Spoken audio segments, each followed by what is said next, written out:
This is our New Year's episode, Destry. Happy New Year. Happy New Year to you. Happy New Year. Oh, episode 56. 56, starting Sorry. the new year. This is supposed to be the hook.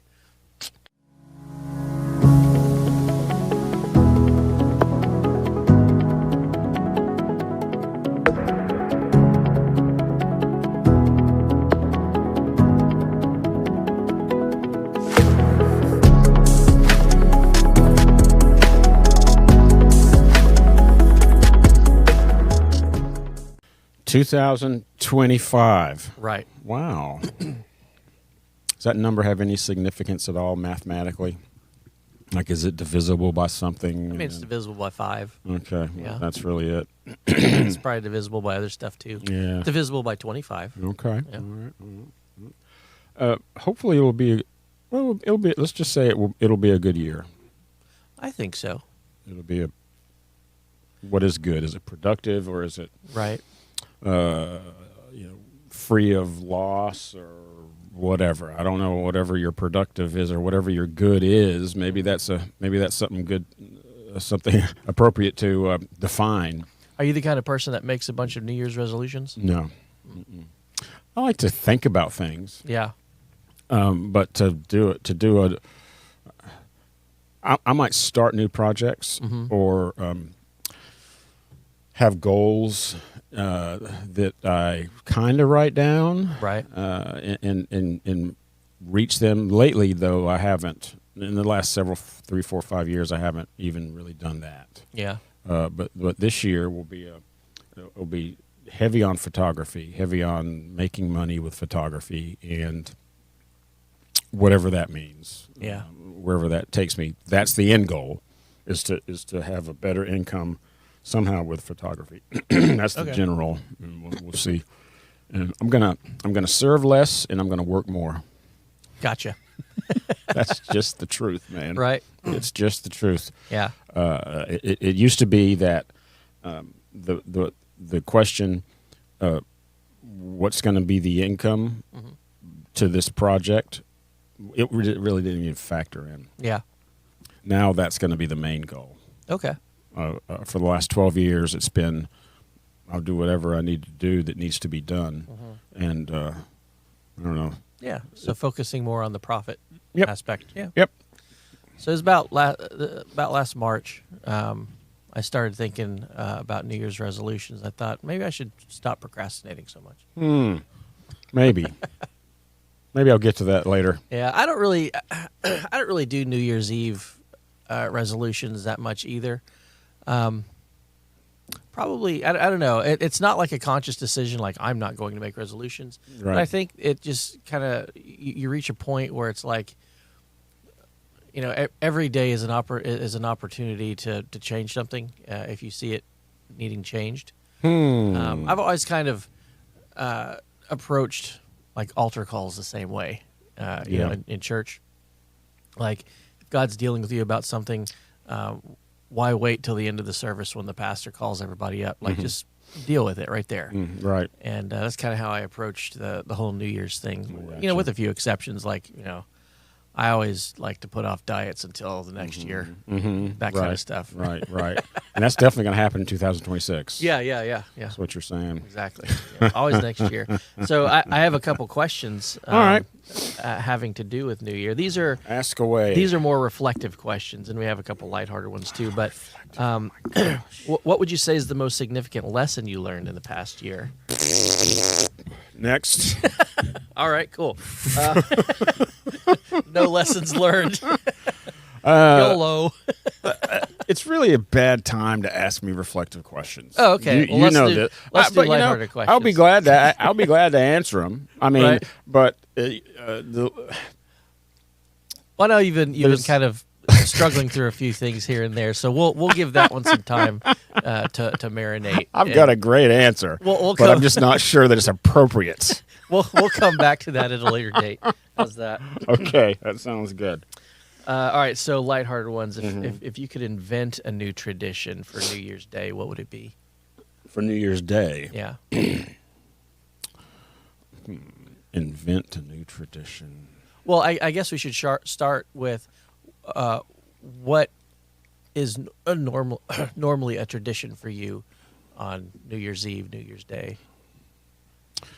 Man, I'm just learning that I don't have a lot of traditions Mm-hmm. because you ask about other things that are related Yeah, to Christmas traditions, that type right. of thing. Which I forgot to ask one related to Christmas last week. It was so there's like this argument between decorating styles, like Christmas tree decorating styles, Right. has to do around the lights. Do you like multicolored flashing lights? Do you like just solid white lights? Yeah, Decorating the tree. Like right, sure. what's your go-to I guess methodology or ideology for decorating a Christmas tree?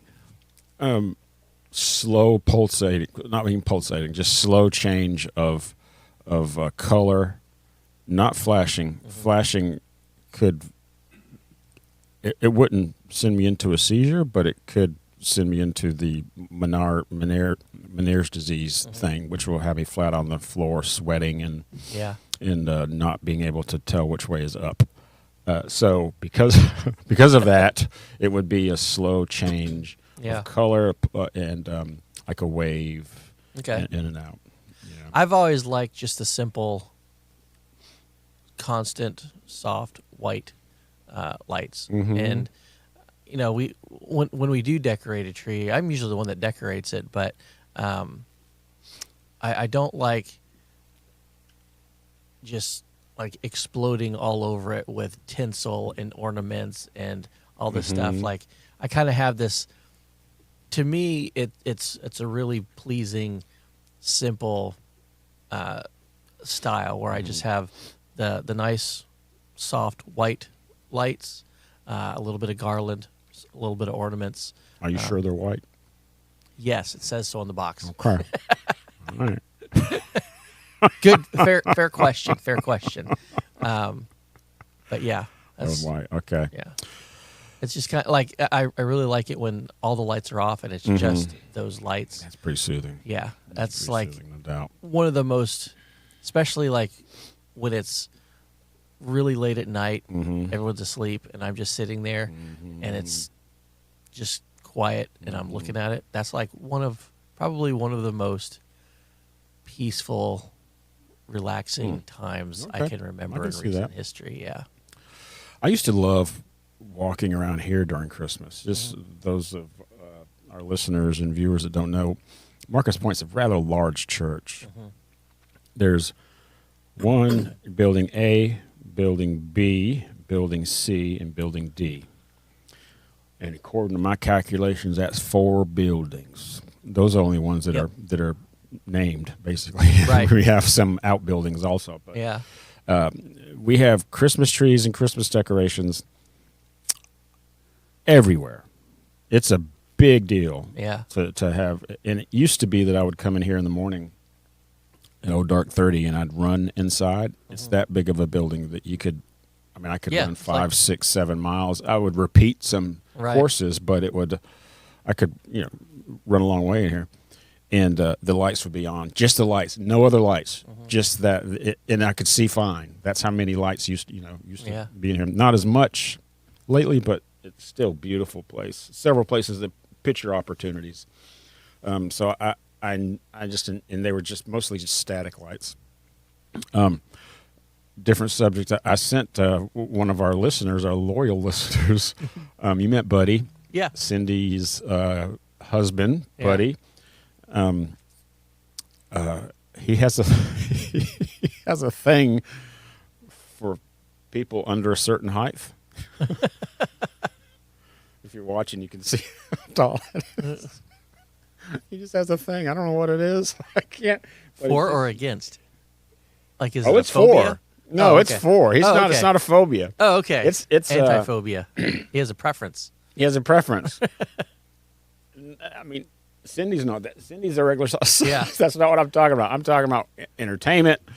Right. Or whatever. I don't know. I can't. I Cindy brought him to some. This is getting tricky quick. Yeah, it is. For his was it his 50th birthday? I can't remember. His 55th. I don't know. A birthday he had. Cindy at the end of the weekend, she brought him to some festival made for people for short people. Yeah. That was his ultimate gift, right? I'm so confused right now. Well, I send him videos of people that are really short doing things. Yeah. That are just funny. I'm sorry. They're Yeah. just funny. And I saw it was a short video. You know, you're thumbing through YouTube, and there's little short videos. And there's very few. Like the video was not long in its length? Or Yes, was it wasn't long in its length. Okay. And I think the genius ones are the ones that, one, they're short. There's very few. There's like 2 pictures. This one, 10 seconds long, 2 pictures, and it totally caught me off guard. It was so daggone How did funny. we get on this topic? It was one. I don't know. It was one. I knew I was going to talk about it, so I probably just transitioned. It was one picture of of little people, their Christmas card picture, and the next picture was of their Christmas tree, and only 2 feet up from the ground was decorated. Oh. And it was like a 10-foot tree. Well, that's probably one reason why I usually decorate ours, because if it was left up to my wife and daughter, it'd probably only be about like decorated up to about 5 feet. Yeah, The subtlety of that was just killing me. Just 2 quick pictures. I like that kind of subtle humor, though. Yeah, me too. Obviously. So, getting back to New Year's, because this is We're talking about New Year's. yeah. For those of you watching or listening, we're actually recording this the Thursday before Christmas, but Christmas is next week. yeah, but we're not. Yeah, it's in 6 days, but we're not going to be here I'm not going to be here for the entire week of Christmas. So we're recording New Year's, or we're adding in a few more recording sessions so that we can still span that gap without having any breaks. You know why we're doing that? Because we're dedicated. We're dedicated. Yeah, we're the real deal. 56. 56, yeah. Well, on this platform, yeah. But anyway, so New Year's. So we don't really have any traditions, we found. I don't really have any traditions for New Year's. I don't really do the whole, like, I have to stay up late, that kind of thing. If I do, I do. If I don't, no big deal. But yeah. it's just, New Year's just kind of passes by. Like, I'm not a big fan of going to parties anyway. Just a lot of people, that kind of stuff. But People. not that New Year's is a bad time. It's just, I'm over that period of my life. Yeah. I just like being home. New Year. Yeah. Back when you used to make resolutions, did you ever have? Can you think of one that was probably funnier than usual, or a unique one that maybe other people wouldn't? No. Okay. Here's a music one, because I know you like music. Okay. If you could choose a theme song to represent your next year, what would it be? These are all bad questions. I'm thinking you're not ready for these questions. I'm not. I'm a very moody person lately. So a theme song. Back in Black. No. Since you're somewhat down, just dressing. It would be. I think it would be Metallica. Something Metallica. That's what I'm going to stick, because there's times where I just like to hear that really heavy guitar, and I've been listening to that. Although on the way here today, I listened to Van Morrison and just kind of vegged out. The moods I'm in, that's the music I listen to. It can be just totally different. So from minute to minute. Do you listen to music that reflects your mood, or does your mood reflect the music you're listening to? I listen to music that reflects my mood. And by the way, that's a very good question. I've asked myself that question the other day. Mm-hmm. I listen to music that reflects my mood. I look for music for that. There's times where I have tried to change my mood and listen, and it doesn't really work. Okay. It may work temporarily. That's good. It just bring me out of something I don't want to be in temporarily, which is fine, but it doesn't work long term. Yeah.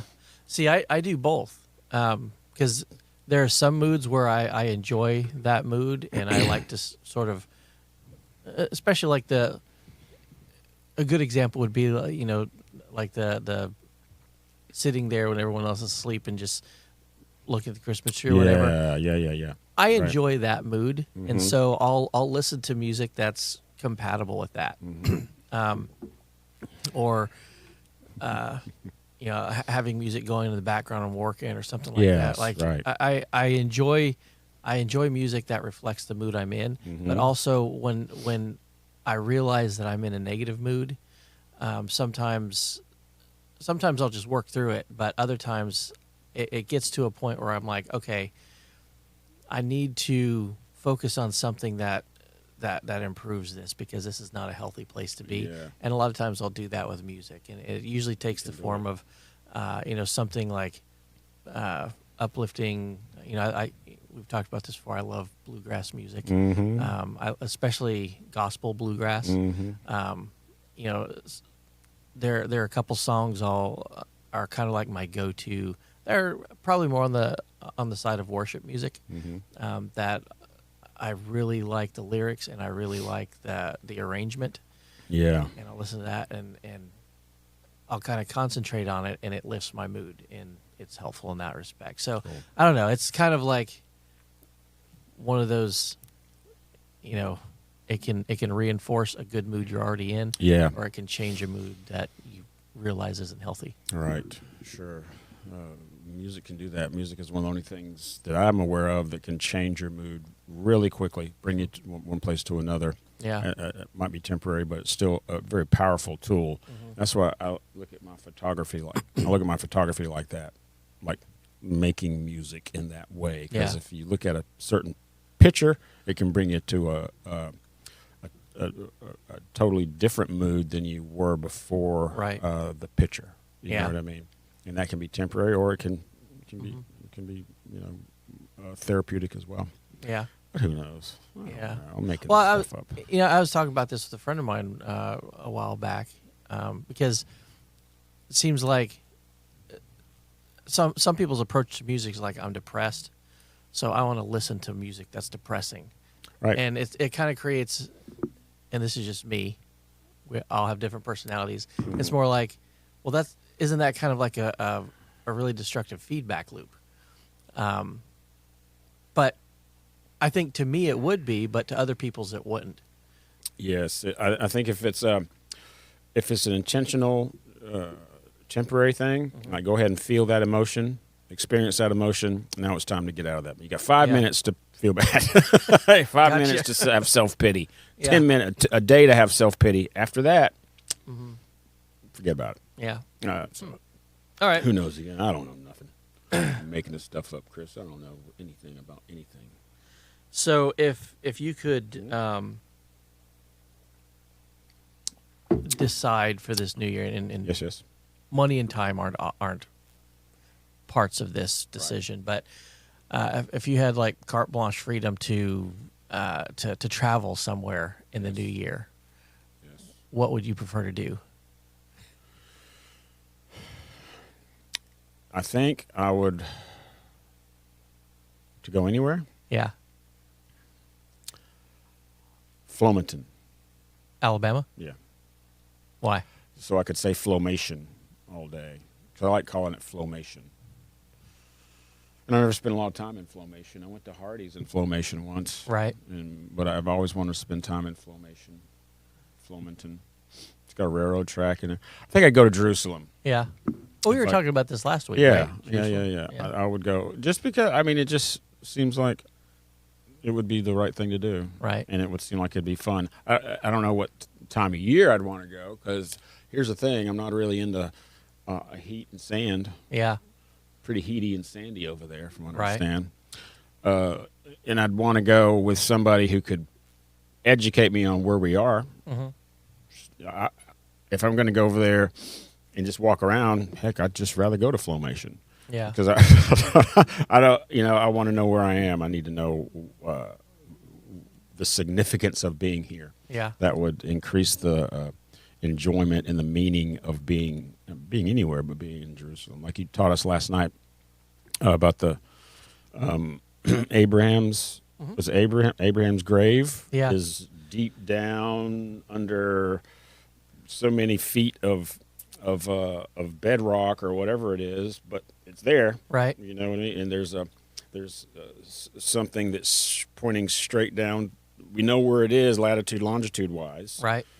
But we can't literally touch it. Right. But we know it's however many feet down. Did I get that right? Yeah. Well, it's been barred off. Like access is restricted, but we know where it is. Yeah. And we'll talk about that here in a little bit too. Oh, But so here's what I've wanted to do for a long time, but just have not had the time or means to do it. You know how obsessed I am with genealogies and tracing family history and all that kind of stuff. I've been able to spend the past couple of years up in New England doing that on my mother's side. I really want to do that on my dad's side now, and I haven't had the opportunity the same way because it's in a totally different part of the country and world. But I've really had this desire lately to go up to South Dakota and visit with components of my family that live there still. Because my dad grew up on a farm in South Dakota, and I love to go and visit that site. And there's a cemetery with a lot of our family in it that I'd like to visit. But then beyond that, that branch of my family originated in Germany, and then in the 1800s, there was a czar of Russia that had a German wife, and the German wife was nostalgic for her homeland of Germany, so she created a German colony in Russia, and invited people from her home country of Germany to go over there. And this is during the time of like the German Empire, right? Right. And so my family was part of that group that went over there to Russia for a couple generations until it became not as friendly to Germans as it was originally. And then they came over here to America on a ship called the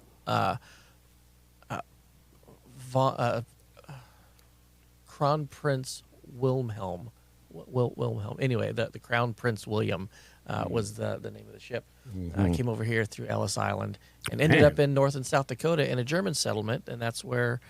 So I would love to go and travel through Europe and trace those routes through Europe and Russia, and then kind of like travel that same path. Right. I think that would be really meaningful. That would be cool. Have you ever seen the it's a show that I don't know if it's still on, but it would take this documentary thing would take celebrities, and they would do exactly what you're talking about. They would trace their genealogy, and they would have so much done for the celebrity, and then the celebrity would travel to where they needed to go to get more done. I haven't seen that one, but I've seen one lately where they track someone's genealogy and then just, tell them about it, mainly because it paints a different picture of what they would like their ancestry to be. Gotcha. Yeah, right. And like I saw someone with of a that. particular ideology, right? Their family history, it kind of opposes that, and it's.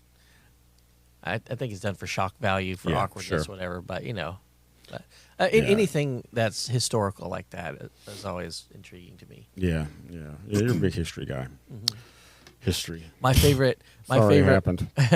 My favorite movies are the ones that, like, you have a storyline, and then at some point, a prequel to it is released that shows like how that storyline came to be. Those are always really interesting to me because it tickles that same part of my brain. How about shows that go back 30 years and then they jump back to present day, then they jump back 30 years, and it's kind of a prequel and present day at the same time, every 15 minutes or so. Yeah. I was watching something the other night that did that, and it got a bit confusing. Right. But that's because I wasn't sitting down watching the whole thing. I was sometimes just listening, like doing dishes or rebuilding the engine in my car. Right. While I was listening to it. I do that every now and then. Slinging wrenches. Whatever it takes, Josh. Scratching various male places. That's right. That's what I do. Spitting every now and then. Spitting, grunting, burping, Yep. whatever. Guy stuff. Guy stuff, doing dishes, doing laundry.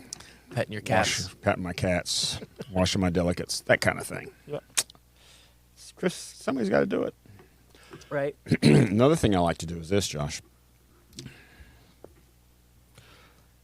I like to watch interviews with murderers. Now, if you ever wondered the value of YouTube, this is it. There's literally and they're not necessarily just YouTube shows or YouTube, 48 hours, things like that have been around a long time. They do that. What's this guy's name? I can't remember. He did a series of those. He interviewed convicted murderers. Right. And some of them, it's not funny, Josh. Some of them going, yeah, I did it, man. I killed her dead as a doornail. Mm-hmm. And I'm not making light. Some of them are like that. Some of the guys are like, yeah, man, I don't know. She needed to be dead. Mm-hmm. Some are like, and some guys like, I didn't do it. Well, your DNA is, I don't know how that is, Yeah. Thanks for lying to everybody. I don't know how my DNA got there. I don't know, but I didn't do it. And he's on death row, and everything in between. But just to see what Josh and I teach gun club on Wednesday night, and although I do the gun part, I've gotten away from this lately. But whenever I see things like that, it gives me an incentive to keep doing what we're doing, because these are the guys and girls that you are in Publix with. Right. They're the ones that are in Walmart. They're standing around you, man.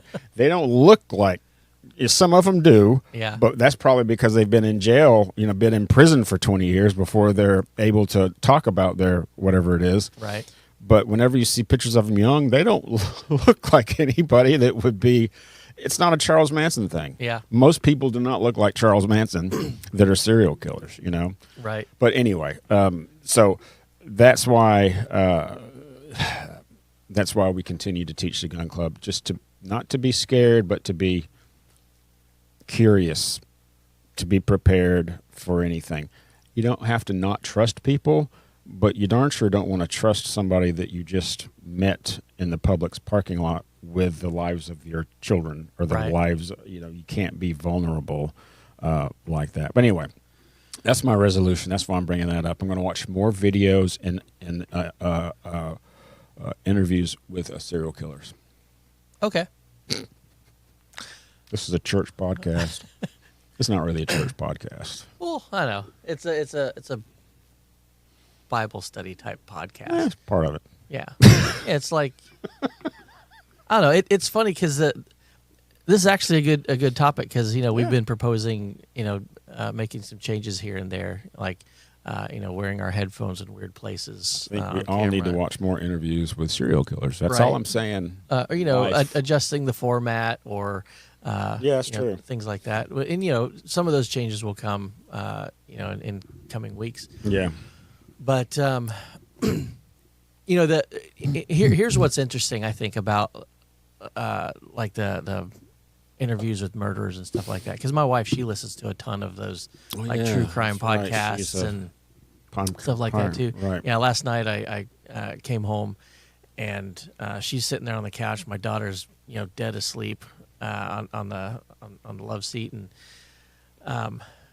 she was just listening to some podcast of someone like tracking through the case of trying to find someone's murderer. Wow. Yeah, and it's like it's always weird kind of coming into that environment when you're not expecting it. I bet. But probably what's weird to me is like you hear about that kind of evil.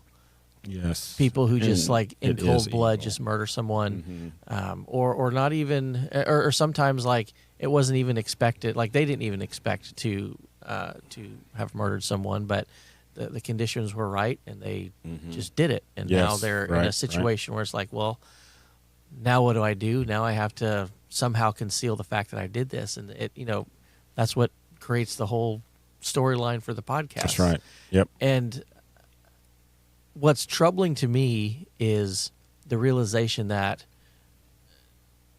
could be me if the circumstances were right. Because a lot of people who commit crimes or commit murders, they don't necessarily plan it for that day. Mm-hmm. I mean, there are some obviously who do, but a lot of them don't. It just happens that circumstances are thrust upon them that overwhelms their ability to otherwise make good decisions, and they do this. You mean circumstantial Yeah, murder? I mean, Somebody gets in an argument and they accidentally kill somebody. Yeah. Is that what you're saying? Okay. Yeah, or not even accidentally. The conditions are right that Okay. in that moment they desire to kill someone, and then they act on it. And the troubling realization or the troubling thought is there a set of circumstances that would make me do something like that? Gotcha. Because that's something we'll have to struggle with, right? We all have a human nature that's predisposed to the greatest evil mankind has ever known. Right. Because here again, the greatest evil that mankind has ever known has been perpetrated by mankind. Right. And none of these people started their childhood thinking, you know what, I want to be the most evil person ever. I mean, there's mental disorders where people think like that, but on the whole, it's not really what people do, but it ends up happening step by step. Right. And that's a troubling realization that we all have that capability. And there's only one thing standing in between it. Yes. Yeah. It's. I don't do the best job of bringing that point across to class on Wednesday nights, but the reason that I have talked about my emotions, my raw emotions sometimes, is so people can see that it's okay to have these. We all have these emotions. It's acting on them. It's controlling them. It's whatever you do with them. And this is how close we are. This is how close we can come to being guilty of something horrible like that. Yeah. That's my intent, but you just verbalized it very well. Because I've talked many times about how what my thought process, and whenever you have a thought process that is an outlier than your normal thought process, right? That's one thing. If you add a firearm in that's potentially a whole different thing. Yeah. So if you live in this outlier and where it's not an outlier anymore, and you start thinking about all those things, you might want to think more than twice about carrying a firearm, because if all it takes is a pull of a trigger to fulfill that strange desire that you have, man, I don't want you around me and my family. You know what I mean? And it's a lot. Those two things are a lot closer together than you think they are. Yeah. That's my whole point about teaching this firearm. My part of it. We've gone away from that recently, but perhaps I need to get closer to that again to start talking about, because there's some things that I've shared in class, and Regina will still come up to me and go, "How's your driving doing?" Because I talked about one time that there was somebody just 100% just almost made me wreck, and it really ticked me off. Yeah. And I followed him for a while, and that was the wrong thing to do. It was the wrong thing to do, and that was my point. But but at the time, you felt so vindicated. Right. You just felt so like, this is you need to learn. Well, it's not up to me. You know what I mean? And during that 15 seconds of time, it could have been tragic. Yeah. When you get to that point in your emotional state, do you have a process for coming back from that? Yes. I don't know what it is. Time. I already know that it's wrong. Yeah. There's already a voice right up in front of me saying, no. Yeah, but we all struggle with that impulse. Yeah. We all struggle with the impulse. Yeah, that's right. None of us are smiles all day long every day. Mm-hmm. But there are times in our lives when either we're going through some sort of some sort of depression, or we come across a situation that just totally angers us to our core, or in any number of I guess negative states of mind. Yes, right. How what is the coping mechanism or the path back from that? Well, I start entertaining the ultimate goal. What am I trying to accomplish here? Is it a short-term release, or is it is it really a long-term goal? What's the potential? All this is happening all at the same time, right? So the potential. What is it going to accomplish? What I'm doing? But like last night in class, one of my favorite people in the world is in class, and she's the only very small class last night. She sits back and she crochets or yarn, whatever she's doing. I love that. It's very soothing for me, and I've told her this because my mother does that. Yeah, my wife does that too. And it's just soothing. And she was talking. She was talking over. In my opinion, she was talking over people. She really wasn't listening, I didn't think, to what we were all saying. And I just impulsively said, "Are you wearing your hearing aids?" And I didn't realize that didn't I? I just came right out and said it. Right. Are you wearing your hearing aids? It was awkward. It was. And I realized after I said aids, I said, well, this is Destry. This is your problem, brother. You just can't shut up. But really, I just... Have you ever seen that movie Sister Act? Yeah, a long time ago. There's a lady in there who's really, really old, and she has hearing aids, and she doesn't hear a lot of stuff. And so to get her attention, everyone has to, like, stamp on the floor. Alma, check your batteries. It was an honest question. I didn't know if because she doesn't always wear them. Sometimes she wears headphones. And anyway, I apologized to her afterwards. She said, don't worry. she didn't care, but I did. Yeah. I did. But that's impulse control. I have impulse control sometimes. And sometimes it's too late. Like, you know what I mean? Yeah. To come back from something. If it's something it's like ready, fire, aim. Sometimes. Yeah. Sometimes. And I don't carry a firearm whenever I'm feeling that way. Peter was like that in the Bible. Yeah, that's why I like Peter. Yeah. Peter's a good guy. Anyway. Good questions. Yeah, good questions. I'm always interested in wow, that almost came out bad. I was almost about to say I'm always interested in people struggling. Yeah.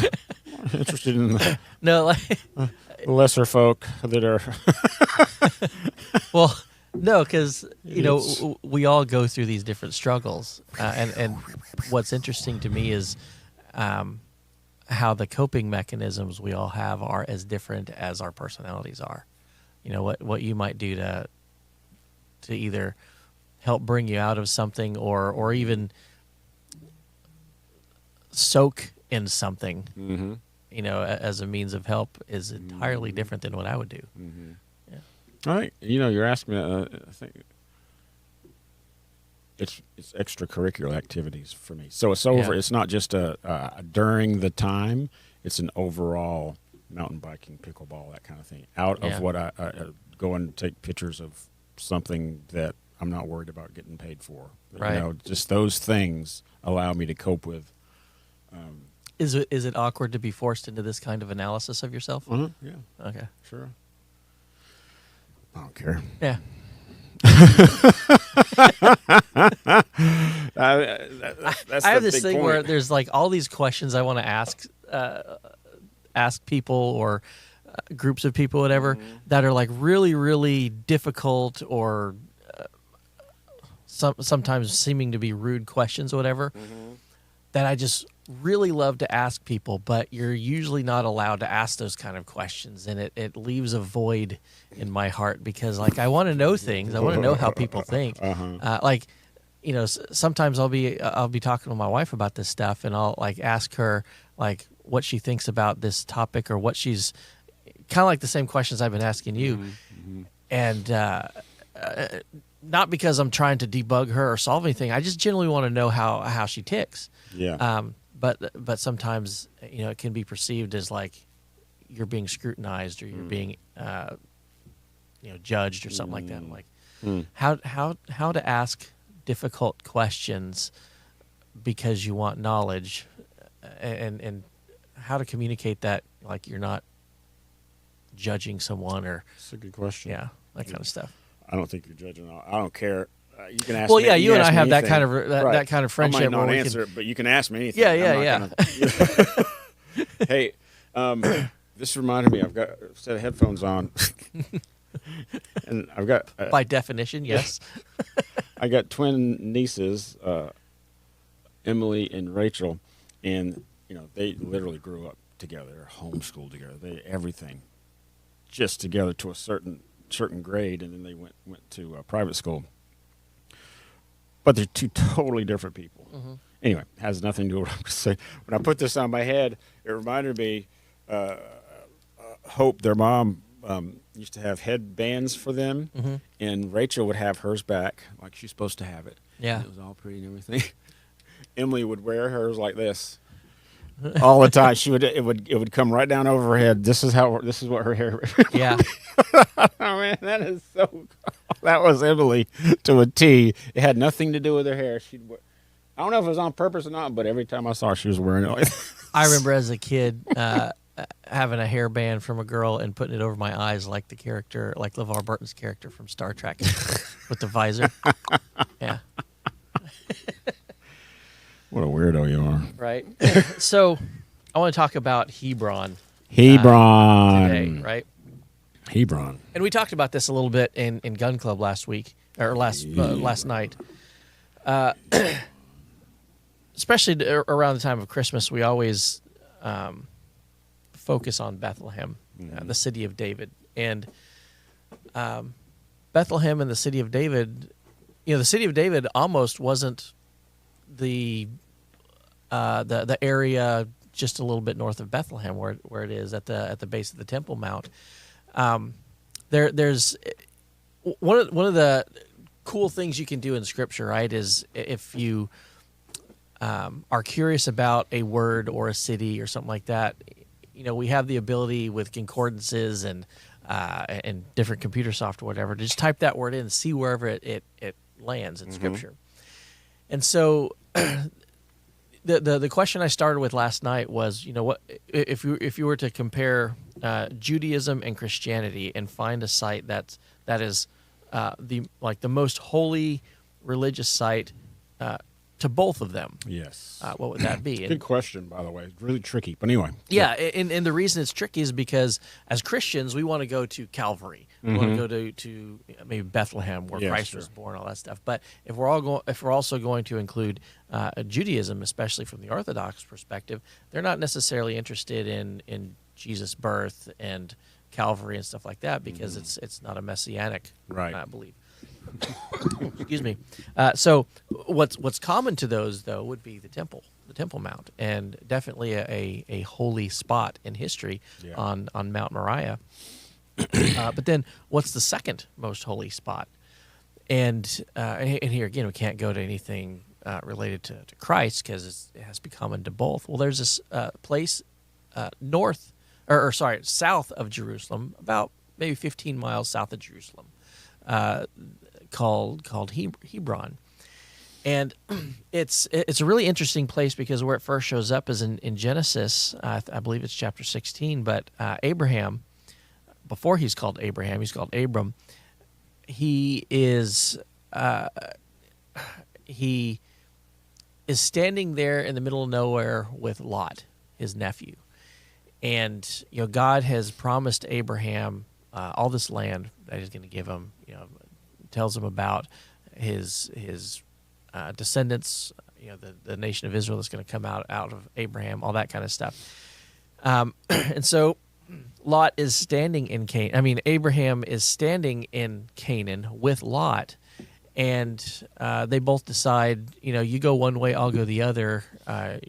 You can have all this land and live in it and cultivate it, do whatever you want with it, and I'll take the other part. And so Abraham does the nice thing, and he tells Lot, all right, you pick first. And so Lot, he looks eastward and picks, the Jordan, the plains of Jordan, and it's the direction towards Sodom and Gomorrah, which we know how that ended up with Lot. But Abraham, he's like, okay, cool, you take that, I'll take the bad part, and we'll all make it work. And that direction now, at this time, that direction was very lush and very, it was very desirable. Right. It wasn't Dead Sea as we know it now, right? Right. Yes. Yeah. Because Lot was looking eastward, and that was toward the Dead Sea, which is what we call it now. In Genesis, it was called the Vale, or Valley of Siddim. So it wasn't the dead salt sea that we know now. It's like a lush valley, and so that's the part that Lot chose. And so Abraham turned, and he went off a little ways, and he came to this place called Mamre, which was like the next hill over from a town called Hebron, which was occupied by the Hittites. And he built an altar in Mamre, and there he called upon the Lord. That altar, remains of that altar still exists. Like, you can go to Google Earth and look at that right now, and you can look up the altar at Mamre, and you can see all these pictures of it and archaeological investigations where this site. There's remnants of Abraham's altar that he built on the bedrock, and then above it, as different civilizations came through, they built on top of it. And you can deconstruct those layers and reconstruct history from that. And at the base of that is Abraham's altar. So you can see physically where Abraham walked. And I always love that sort of thing because we often look at the Bible as sort of an accumulation of stories, not events that actually happened. And the Bible is one of the most archaeologically confirmed documents that exists. You know this. I have this side project in Google Earth where I've marked a lot of these sites, and you can go in aerial photos, and you can not just see the places like where this was on the map, but you can see evidence left behind of these monuments that were talked about in Scripture.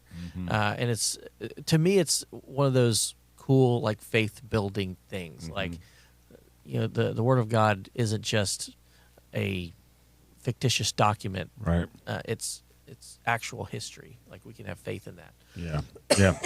But anyway, so he builds this altar there, and then later on, when his wife Sarah dies, he makes a deal with the locals and purchases a plot of land there in Hebron, specifically a place called Machpelah, and that's where he buries Sarah.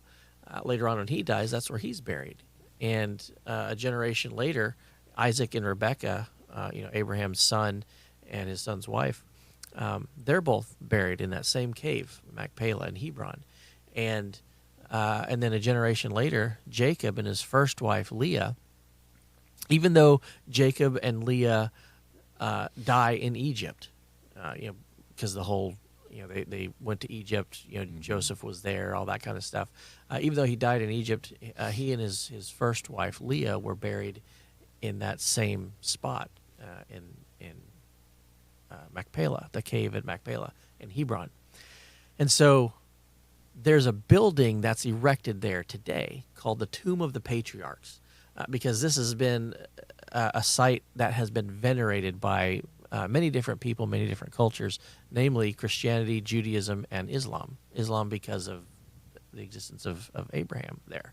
And you can go into this building, and in the bedrock underneath this building, there's a cave where all six of those people's graves are located. And when you zoom out and you look at the inner tomb room of that monument, that building that was built there, there's markers that show, like, if you were to drill vertically down from this marker, you would hit Abraham's grave. If you were to drill vertically down from this, you'd hit Sarah's grave. And Isaac, and Rebekah, and Jacob, and Leah. And so this is the second most holy spot for both Christianity and Judaism because of the people who were buried there. 10 generations later, you have David, who is now being anointed king by his fellow Israelites, and it's happening in Hebron, in this same place. And David sets up shop there for the first 7.5 years of his reign. He reigns from Hebron, which is intriguing because all throughout the Old Testament there are these prophecies about the coming Messiah, how it's from the lineage of David, and how you'll find a babe wrapped in swaddling clothes lying in a manger, that kind of stuff. But that all happens in the city of David. It talks about Bethlehem. Like, why would anything significant come out of a town like Bethlehem? And in reading through the Old Testament, you wonder, like, well, how is this going to become a thing? Because Hebron seems to be the important city. That's where all the patriarchs are buried. That's where David is reigning. That's the first 7.5 years of his reign. Well, David decides at some point to go north to Jerusalem, and he conquers Jerusalem, takes it from the Jebusites that live in that area, and he makes this deal with a guy named Ornan, purchases the mountain called Moriah, and ends up collecting all the materials so that his son Solomon can build the temple on Mount Moriah. And so we start to see there in the Old Testament how the focus is starting to shift from Hebron to Jerusalem.